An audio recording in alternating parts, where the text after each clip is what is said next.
So I've never heard about men getting pregnant. I've never heard about this argument.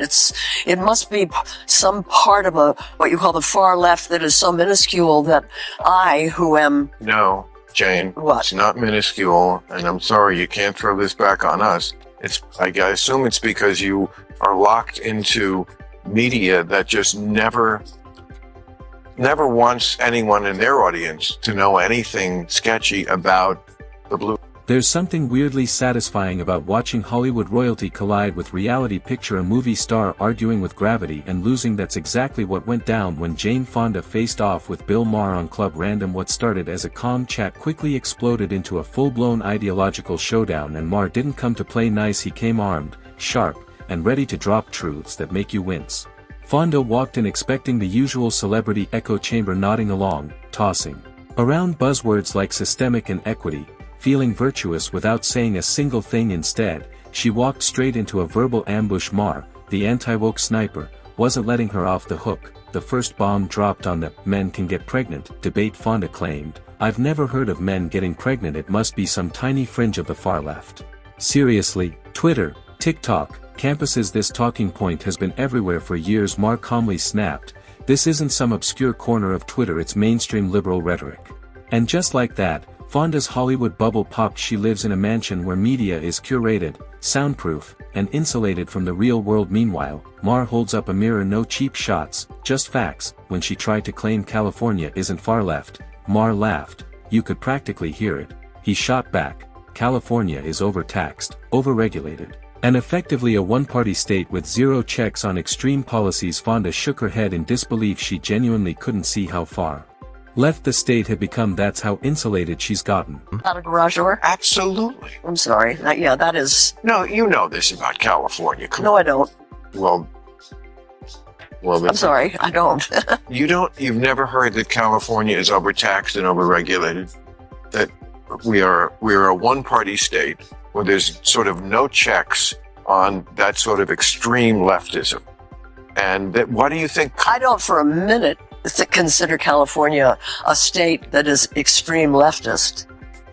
Not at all, not any way. Well, that shows where your politics are. Meanwhile, most of the country sees California as a real-world experiment in overregulation and virtue signaling. Sky-high taxes, businesses and families fleeing, tent cities popping up everywhere. It's a cautionary tale of what happens when ideology replaces reality. But Fonda wasn't finished. She pivoted, blaming the far right for everything: Trump, the Tea Party, the usual suspects. That's when Maher hit back with a line that cut straight to the core.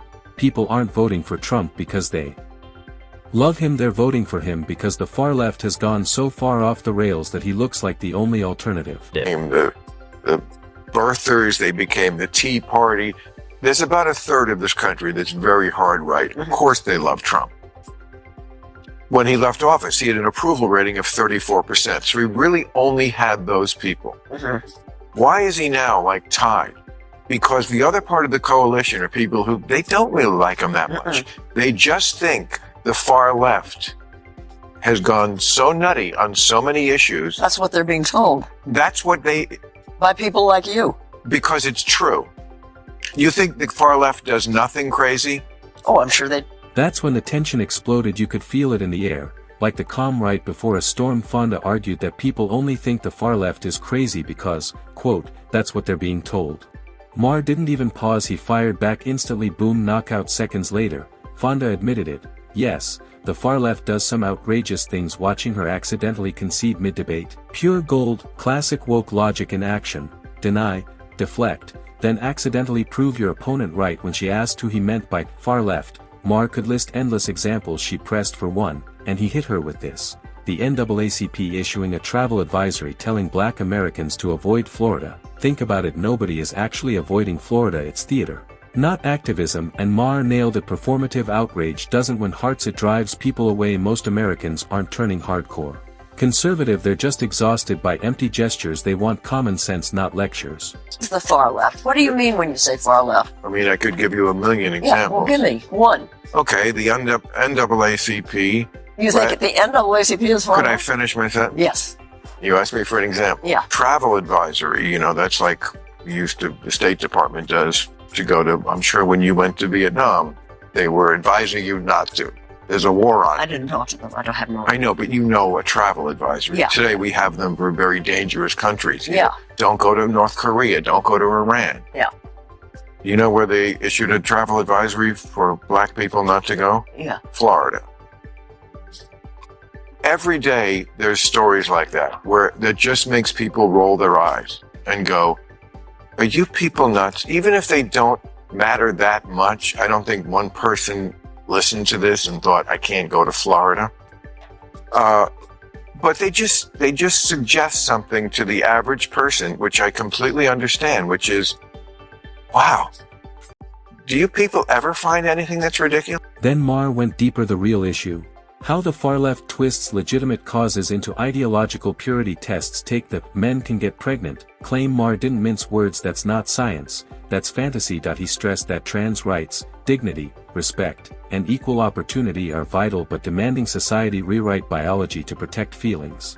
That's not compassion, that's delusion, and he's 100% right. Equality is one thing, forcing people to deny reality is another. This is exactly where the far left keeps losing Americans. They confuse empathy with enforced belief. Respect doesn't require lies, it demands honesty. Somewhere along the way, woke culture decided feelings trump facts. Really think men can get pregnant? You know, that kind of stuff. And I understand that a trans woman can get pregnant. That's different than a man getting. To insist on blurring that line as if that's some sort of reasonable social cause, as opposed to just being for having full rights, respect, and protection for. Fonda didn't have an answer, or maybe she just couldn't think of one. You could see the doubt flash across her face. That's when Maher dropped the line that sealed the deal. She's trapped inside media that never lets its audience hear anything bad about the blue team translation. You've been fed propaganda for years, and you didn't even notice. Never heard about men getting pregnant. I've never heard about this argument. It must be some part of what you call the far left that is so minuscule that I, who am. No, Jane. What? It's not minuscule, and I'm sorry, you can't throw this back on us. I assume it's because you are locked into media that just never wants anyone in their audience to know anything sketchy about the blue. That was the hammer blow. You could see Jane Fonda trapped, cornered. She tried to laugh it off, joking maybe she should start watching Fox News, but even that sounded like a slip, an accidental confession. It was like she was admitting she'd been living inside an ideological bubble this whole time. And that's. I mean, I don't know. I read two papers, and maybe I don't. I should watch Fox News. No, I guess. I don't watch. That's too far. But you don't have to.